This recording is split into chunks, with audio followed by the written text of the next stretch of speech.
Supreme court में जब matter जाता है तो वो अभी भी पेपर लीक वाला मामला में उसने क्लीन चिट नहीं दिया है।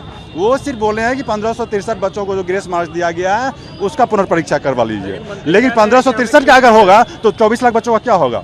ये काफ़ी शर्मसार घटना है और छात्र जितने भी हमारे भाई बंधु यहाँ पे हैं, सबसे हमारी वही चीज़ रहेगी कि देखिए, एक बार 74 में एक ऐसा माहौल बना था, 1974 में, ठीक उसके 50 वर्ष बाद एक ऐसा माहौल बन रहा है। हमारा जो जेपी का नारा था वही नारा पे रहेगा, हमला चाहे जैसा होगा, हाथ हमारा नहीं उठेगा।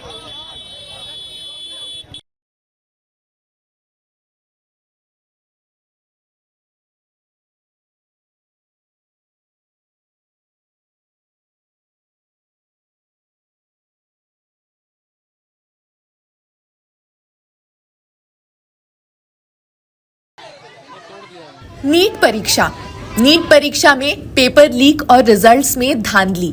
इसके बाद आया यूजीसी नेट एग्जाम कैंसिलेशन का नोटिफिकेशन। देश में छात्रों में आक्रोश है। नीट की परीक्षा के पेपर लीक और रिजल्ट्स में धांधली के आरोपों में एनटीए की साख पर बड़ा बट्टा लग गया है। पुलिस जांच कर रही है, कुछ आरोपियों को गिरफ्तार भी कर लिया गया है। छात्र परीक्षा करवाने वाले एनटीए के खिलाफ विरोध प्रदर्शन कर रहे हैं। दूसरी ओर सरकार ने आश्वासन दिया है कि किसी भी आरोपी को बख्शा नहीं जाएगा। लेकिन अगर इस बार के नीट एग्जाम्स जिन एग्जाम सेंटर्स पर हुए हैं उनकी स्थिति के बारे में बात करें तो वे काफी खराब हैं। एक थर्ड पार्टी द्वारा इन एग्जाम सेंटर्स की समीक्षा के बाद कई चौंकाने वाले खुलासे हुए हैं। इस समीक्षा में सामने आया, परीक्षा कक्षों में अनिवार्य 2 वर्किंग सीसीटीवी नहीं थे। इसके अलावा जहां एग्जाम पेपर्स रखे जाते हैं उस स्ट्रांग रूम में न तो कोई गार्ड था और न ही सुरक्षा के कुछ खास इंतजाम थे। उसे ऐसे ही भगवान भरोसे छोड़ दिया गया था। नीट यूजी की परीक्षा एनटीए यानी नेशनल ट्रेनिंग एजेंसी करवाता है और पेपर लीक से लेकर रिजल्ट्स में अनियमितता का आरोप लगाते हुए एनटीए की ही विश्वसनीयता पर सवाल खड़े हुए हैं। सूत्रों के मुताबिक थर्ड पार्टी ने अपनी ये रिपोर्ट एग्जाम रिजल्ट्स घोषित होने के बाद 16 जून को पेश की। समीक्षा के लिए थर्ड पार्टी संस्थान ने 4000 में से 399 परीक्षा केंद्रों का दौरा किया था, जिन पर एनटीए और समीक्षा करने वाले पक्ष द्वारा परस्पर चर्चा भी की गई और सहमति बनी। 399 परीक्षा केंद्रों में से 68 केंद्रों पर स्ट्रांग रूम में गार्ड की व्यवस्था ही नहीं थी। नियम के अनुसार प्रश्न पत्रों के वितरण के समय स्ट्रांग रूम की सुरक्षा की जानी चाहिए, लेकिन ऐसा नहीं दिखा। इसके अलावा 83 केंद्रों पर बायोमेट्रिक स्टाफ और संबंधित केंद्रों के लिए निर्धारित स्टाफ के बीच कोई भी अंतर नहीं था। नीट यूजी के लिए परीक्षा केंद्र के रूप में किसी स्कूल या किसी स्थान का चयन करते समय एनटीए कई कारकों पर विचार करता है। इसमें बुनियादी ढांचे के मानक, उम्मीदवारों के बैठने की क्षमता, पहुंच, स्वच्छ सुविधाओं तक पहुंच, आवश्यक जीवन सुरक्षा उपकरणों की उपस्थिति भी शामिल होती है। बता दें, लोकसभा चुनाव के नतीजों के दिन 4 जून को घोषित किए गए नीट यूजी परिणामों में समस्याओं के कारण ही एनटीए को काफी आलोचना का सामना करना पड़ रहा है। इसमें असामान्य रूप में बड़ी संख्या में 67 उम्मीदवारों को 720 में से 720 का ग्रेस स्कोर मिला। मेरा जो सेंटर था वो हरदयाल पब्लिक स्कूल बहादुरगढ़ आया था और मेरे नीट में 718 मार्क्स थे। अब तो इसमें जो मार्क्स हैं वो ग्रेस के मार्क्स? हाँ, ये ग्रेस मार्क्स मिले थे मुझे।